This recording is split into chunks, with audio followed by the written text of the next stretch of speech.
महानगर पालिका के निवडणूक में जो है चुनाव में आप सम्मिलित हुए हैं। कांग्रेस पार्टी ने आप पर भरोसा करके आपको उम्मीदवारी जाहिर की है। प्रभाग 7 से आप उम्मीदवारी लड़ रहे हैं, क्या बताना चाहेंगे? जी, मैं प्रभाग 7 ड वर्ग से उम्मीदवारी मुझे कांग्रेस पार्टी से मिली है। आज जिस प्रकार से हमने सतत समाज में रह के काम किए हैं, विकास कार्य नगर सेवक नहीं रहते हुए भी हमने जो काम किए हैं, तो उसके आधार पे मुझे कांग्रेस पार्टी ने उम्मीदवारी दी है। और साथ ही जो कांग्रेस पार्टी ने जिस प्रकार से पूरे देश में एक युवाओं की लहर जो चल रही है, तो एक युवा चेहरे के तौर पे भी हमें उम्मीदवारी मिली है। सन 2012 के आम चुनाव में महानगर पालिका में प्रभाग 5 से आप चुनाव जीते थे और बतौर नगर सेवक आपने क्षेत्र में काफी विकास कार्य भी किए हुए हैं। अब आप क्योंकि नगर सेवक नहीं थे, तो आपके प्रभाग में किस तरीके की परेशानियां जो है अविकसित दिखती है आपको, जो विकास होना चाहिए दिखता है? देखिए, सबसे बड़ी परेशानी तो ये है कि हमारा जो प्रभाग है उस समय भी और आज भी जो मेरे क्षेत्र में आ रहा है, जो उस समय का भी जो प्रभाग था, तो उसमें सबसे बड़ी परेशानी है कि जो स्लम भाग में पट्टे वितरण की जो नजुल विभाग द्वारा उन पे नहीं की गई, तो आज भी वही परिस्थिति है कि आज भी 9 साल बीतने के बाद में भी कई लोगों को आज भी पट्टे का वितरण नहीं हुआ है। उनको मालकी हक के पट्टे मिलने से आज भी वंचित रखा गया है। तो सबसे बड़ी समस्या तो यही है कि उनको मालकी हक के पट्टे मिलने चाहिए। उसके बाद में नजुल के अधिकारियों ने जिस प्रकार से जरीपटका में काम किया है, जिस प्रकार से जरीपटका में उन्होंने वहां जाकर काम किया है, तो हमारा कहना है कि वो भी इंदौरा परिसर में आके यहाँ पर ही भी कैंप लगा के वो काम करे। उसके बाद में दूसरी सबसे बड़ी समस्या देखी जाए तो इंदौरा परिसर काफी पुराना परिसर है, लेकिन यहाँ पर अभी भी गटर लाइनें जो है, पूरे गटर का जो पूरा नेटवर्क है, ये पुराना है। तो ये अभी भी डेवलप नई लाइनें आज भी इंदौरा परिसर में डाली नहीं गई है, जिससे थोड़ी भी बारिश आ जाए तो पूरी समस्या वहां पर बहुत ज्यादा गंभीर होती है और बीमारियों का पूरा ग्रसित रहते हैं लोग। तो हमारा दूसरी परेशानी गटर की देखी गई है, लाइनों की देखी गई है। स्वच्छता का भी बहुत अभाव रहा है। जहां जहां कचरे के ढिगार, जो कचरा टब नहीं है, फिर भी वहां कचरा बराबर से उठता नहीं। इसके वजह से वहां पे कचरा जमा रहता है, कचरा संकलन यहाँ होता नहीं है।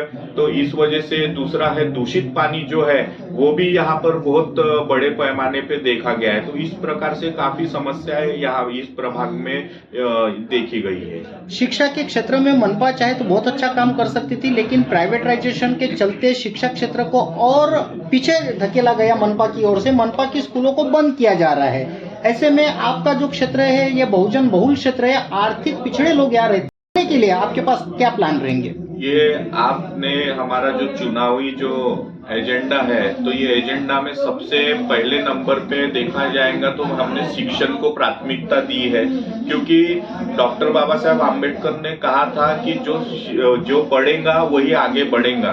तो इसीलिए हम एक एजुकेटेड लोग हैं, सभी लोग एजुकेशन को वैल्यू देते हैं, इसीलिए शिक्षा का हमने सबसे पहला स्थान दिए। हमारे प्रभाग में अगर हम नगर सेवक करके चुन के आते हैं, तो मनपा में जितनी बंद हुई है स्कूलें, उसको सीबीएसई इंग्लिश पैटर्न में हम स्कूल बनाना चाहते हैं, और वो पूरी बिल्डिंग स्ट्रक्चर को रीडेवलपमेंट करके नए पैटर्न में अत्याधुनिक बिल्डिंग करके, और वहां पर सब फ्री रहेगा। यानी जो प्राइवेट में जो आप देखते हैं वो महानगर पालिका के स्कूलों में देखा जाएगा। तो ये हमने हमारे मैनिफेस्टो में सबसे पहले स्थान पे दिया है।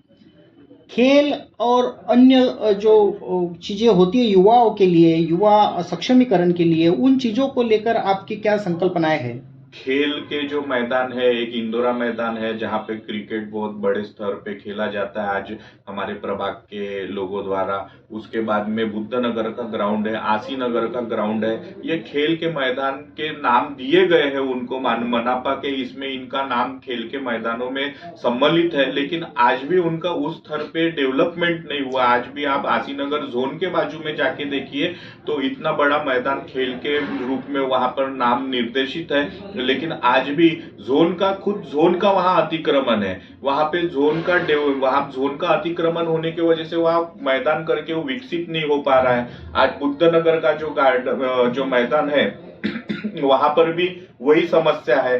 तो इस प्रकार से जो खेल के मैदान है हमारे प्रभाग में 2-3, उसको हम अच्छा डेवलप करके अच्छा स्पोर्ट्सिंग जो क्लब है, स्पोर्टिंग क्लब को हम देंगे, ताकि और बच्चों को खेल के प्रति जागरूकता आ सके और वो खेल में अच्छा नाम कर सके। तो ये हम तीनों मैदान इस मनपा निधि से वो डेवलप करने के लिए हम तत्पर रहेंगे। बहुजनों की आपसी लड़ाई में भाजपा बाजी मार जाती है, ऐसे में आपके प्रभाग की जनता को क्या संदेश आप देना चाहेंगे? हम भी यही कहना चाहते हैं कि जिस हिसाब से भाजपा ने निष्क्रिय चेहरे दिए हैं, जो उम्मीदवार भाजपा के द्वारा दिए गए हैं, आप सभी जनता को मालूम है कि ये चेहरे निष्क्रिय है, इनका ना सामाजिक इसमें कोई योगदान है, ना धार्मिक चळवळ में कोई योगदान है और ना राजनीतिक चळवळ में योगदान है। अभी ये लाए हुए चेहरे हैं, ये थोपे हुए हमारे प्रभाग में थोपे हुए चेहरे हैं। तो अभी प्रभाग के सभी लोगों से मैं यही अपील करना चाहूंगा कि आप सभी लोग समझदार लोग हैं, यहाँ पर सबसे ज्यादा आम्बेडकरी मूवमेंट के लोग रहते हैं, आम्बेडकरी फूले शाहू महाराज को मानने वाले लोग रहते हैं। तो आप लोगों को निर्णय करना है कि जो ताकत से आपके साथ खड़ी रह सकती है पार्टी, उसके पीछे अगर हम ताकत लगाते हैं तो ये आराम से हम भाजपा को हम यहाँ पे पराजित कर सकते हैं। आज जो कांग्रेस पक्ष से उम्मीदवारी हम चारों को दिए हैं, उसमें अ वर्ग में जो है महिला SC शेड्यूल कास्ट में कल्पना द्रोणकर मैडम खड़े हैं, उसमें ब OBC से आशिफ सादिक शेख खड़े हैं, उसमें क वर्ग में पूजा पंकज सावरकर खड़े हैं और ड वर्ग से मैं सर्वसाधारण से मैं अभिषेक शंबरकर खड़ा हूँ।